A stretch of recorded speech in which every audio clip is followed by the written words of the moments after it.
Hello guys, welcome back to my channel. Guys, आज मैं new Japanese drama Beyond Goodbye का episode 1 explain करूंगी। Beyond Goodbye story है Yusuke और psycho की। एक एक्सीडेंट में यूसुके की मौत हो जाती है और उसके मौत के बाद उसका हार्ट ट्रांसप्लांट होता है किसी और के बॉडी में। उस लड़के का नाम है नारुसे। हार्ट ट्रांसप्लांट के बाद से नारुसे को वही सब चीजें अच्छी लगने लगती है जो यूसुके को पसंद था। तो आगे नारुसे और साइको की जिंदगी में क्या होता है वही हमें इस सीरीज में देखने को मिलेगा। तो चलिए एपिसोड 1 स्टार्ट करते हैं। सीरीज की शुरुआत में दिखाया जाता है एक स्नोई माउंटेन के रास्ते से एक बस जा रही है। बस के अंदर एक लड़का और एक लड़की बैठी है। लड़की का नाम है यूसुके और लड़की का नाम है साइको। साइको यूसुके से पूछती है कि हम कहाँ जा रहे हैं। यूसुके कहता है कि ये एक राज है, लेकिन एक्साइटमेंट में वो साइको को बोल देता है कि वो साइको को शादी के लिए प्रपोज करने वाला है। साइको हाँ बोल देती है और दोनों अपने फ्यूचर के लिए सपने सजा रहे होते हैं और यूसुके के फ्रेंड्स उन दोनों के लिए पटाखे फोड़ते हैं। तभी यूसुके देखता है एक बर्फ की आंधी आ रही है और वो साइको को अपने बाहों में छुपा लेता है और बर्फीली आंधी में बस की एक्सीडेंट हो जाती है। मिलिट्री फोर्स आके उन लोगों को रेस्क्यू करते हैं। फिर दिखाया जाता है साइको हॉस्पिटल के बेड में बेहोश लेटी हुई है और यूसुके ऑपरेशन थिएटर में उसका ऑपरेशन चल रहा है। वहाँ पे साइड में एक बॉक्स रखी हुई होती है और डॉक्टर्स कहते हैं रिमूवल शुरू करते हैं। साइको को होश आता है तो वो नर्स से यूसुके के बारे में पूछती है। नर्स उसे यूसुके की मौत की खबर सुनाती है और उसे एक छोटा सा बॉक्स देते हैं जिसने उसके प्रपोजल की रिंग है। साइको पागलों की तरह दौड़ने लगती है और यूसुके का नाम पुकारते हुए चिल्लाने लगती है और दो नर्स उसे रोकने की कोशिश करते हैं। फिर वो बेहोश हो जाती है और दिखाया जाता है उसी बॉक्स को हॉस्पिटल से बाहर ले जाया जा रहा है और उस बॉक्स को किसी दूसरे ऑपरेशन थिएटर में ले जाया गया है जहाँ पे किसी और का ऑपरेशन चल रहा है। यूसुके की फ्यूनरल में साइको अकेली बैठी हुई होती है और एक और पर्सन को दिखाया जाता है। फिर साइको उस घर को देखने जाती है शादी के बाद जहाँ पे रहने का सपना देखा था यूसुके ने। फिर विंटर के बाद समर आती है। साइको अभी उसी घर में रहती है। साइको अपना ब्रेकफास्ट कर रही है। उस रिंग को साइको ने अपने गले में पहनी हुई है। वो एक लेटर देखती है जहाँ डोनर के फैमिली के प्रति आभार जताया गया है। साइको वो रख देती है। फिर वो देखती है कि उसे लेट हो गया है। वो दौड़ के जाके ट्रेन पकड़ती है और फिर वो अपने ऑफिस पहुंचती है। वो अपने काम में बहुत अच्छी होती है। उसकी सीनियर पूछती है क्या तुम ठीक हो। साइको कहती है मैं बहुत अच्छी हूँ। तो उसका एक सीनियर कहती है कि तुम काम में अच्छी हो तो तुम्हें ज्यादा काम मिलेगा। साइको उन्हें थैंक यू कह के वहाँ से चली जाती है। वो सबको दिखाती है कि वो बहुत खुश है। वो एक कॉफी की कंपनी में काम करती है। वो काम की सुपरविजन करती है। फिर दिखाया जाता है कि साइको हवाई पहुंचती है। एयरपोर्ट में वो एक पियानो देखती है। फिर वो कोई मिस्टर हीरो से मिलने जाती है। साइको कहती है मैंने सुना आपको काम में परेशानी आ रही है, क्या हुआ मुझे बता सकते हैं। वो कहते हैं कि उन्हें यूसुके के बारे में पता चला, इसलिए वो चाहते थे कि साइको हवाई आए। यहाँ के एटमॉस्फेयर में शायद साइको नई ऊर्जा से भर जाए। यही सोच के उन्होंने साइको को यहाँ पे बुलाया है। काम का तो बस बहाना है।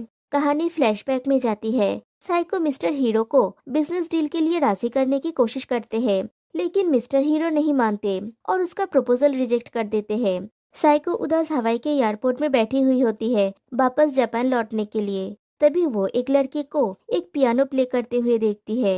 वो लड़का यूसुके होता है और वो साइको को ही देखता है पियानो प्ले करते हुए। वो साइको के लिए एक म्यूजिक प्ले करता है जिसमें वहाँ पे मौजूद सारे लोग झूमने लगते हैं। साइको को भी वो पसंद आता है। प्ले कंप्लीट होने के बाद वो साइको को आके पूछता है क्या तुम जानना चाहती हो कि अभी तुम्हें क्या चाहिए। वो साइको के लिए कॉफी लेके आता है और साइको को उसका नाम पूछता है। दोनों एक दूसरे को अपना नाम बताते हैं। फिर यूसुके कहता है कॉफी पी लो और रिलैक्स करो। ये पीने के बाद तुम्हारी प्रॉब्लम सॉल्व तो नहीं होगी, लेकिन अपने प्रॉब्लम का हल करने के लिए एक नया नजरिया जरूर मिल जाएगा। और देखना धीरे धीरे सब ठीक हो जाएगा और तुम उन चीजों पर फोकस कर पाओगे जिन पर तुम पहले नहीं कर पा रही थी। और ये कॉफी की सुपर पावर है। फिलहाल तुम्हें बस एक कॉफी चाहिए। फिर वो साइको को पूछता है कि तुम जिंदगी से क्या चाहते हो। साइको कहती है एक अच्छी सी जिंदगी जीना और दूसरों से ज्यादा खुश रहना। मैं चाहती हूँ कि मैं कामयाब हूँ और अपने काम से सोसाइटी में चेंज ला सकूँ। और मैं एक ऐसा लड़का चाहता हूँ जो मुझसे बेपनाह प्यार करे। लिस्ट लंबी है। फिर साइको यूसुके से पूछती है तो वो बताता है कि वो चाहता है कि वो एक रहमदिल इंसान बने। साइको उसकी बात सुन के हंसने लगती है। फिर वो कॉफी पीती है और उसे कोई आइडिया आता है। वो फिर से मिस्टर हीरो के पास जाती है। इस बार यूसुके भी उसके साथ गया है। साइको मिस्टर हीरो से कहती है जब उसे उसकी पिछले वाले जॉब से निकाल दिया गया था और वो अपनी जिंदगी से ऊब चुकी थी, तब वो यहाँ पे आ गई थी। लेकिन एक दिन एक छोटे से कैफे में एक कप कॉफी पीने के बाद उसे ऐसा लगा जैसे उसे एक नई जिंदगी मिल गई। वो वाकई में कमाल का था। उसे यकीन नहीं हो रहा था कि दुनिया में इतनी टेस्टी भी कुछ हो सकती है। फिर उसने जिंदगी को एक नए नजरिए से देखा। कैफे के वर्कर ने बताया कि वो इसी फार्म के बीन से अपना कॉफी बनाते हैं। तो वो वापस जापान गई और एक कॉफी कंपनी में काम करना शुरू किया। उसने सोचा कि इस तरह से वो उन लोगों की थोड़ी मदद कर पाएगी जो फिलहाल मायूस है और किसी परेशानी से जूझ रही है। और वो मिस्टर हीरो को थैंक यू कहना चाहती है क्योंकि उनकी कॉफी यकीनन इससे ज्यादा तारीफ की हकदार है। और फिलहाल मैं आपके फार्म में काम करूंगी। मिस्टर हीरो पूछते हैं ये नमूना कौन है। यूसुके कहता है मैं वो हूँ जो तय किया है कि साइको का बॉयफ्रेंड बनेगा।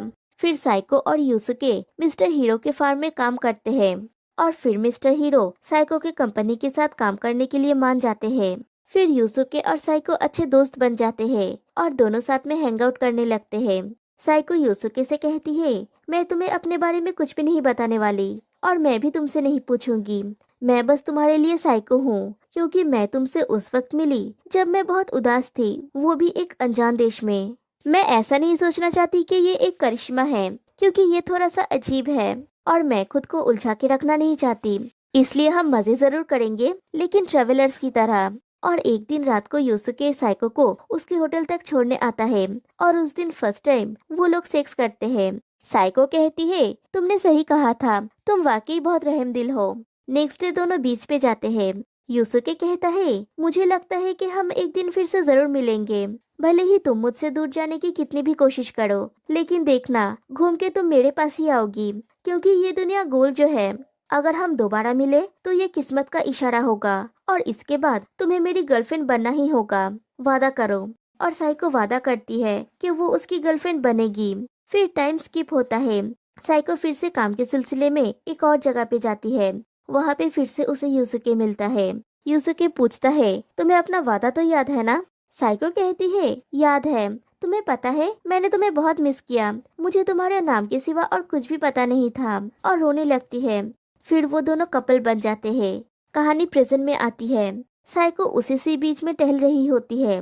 वो चीख चीख के कहती है यूसुके जिस दुनिया में तुम नहीं उस दुनिया का कोई मतलब नहीं, और रोने लगती है। फिर दिखाया जाता है कि वो हवाई एयरपोर्ट पे होती है जापान लौटने के लिए और एक दूसरे बंदे को दिखाया जाता है।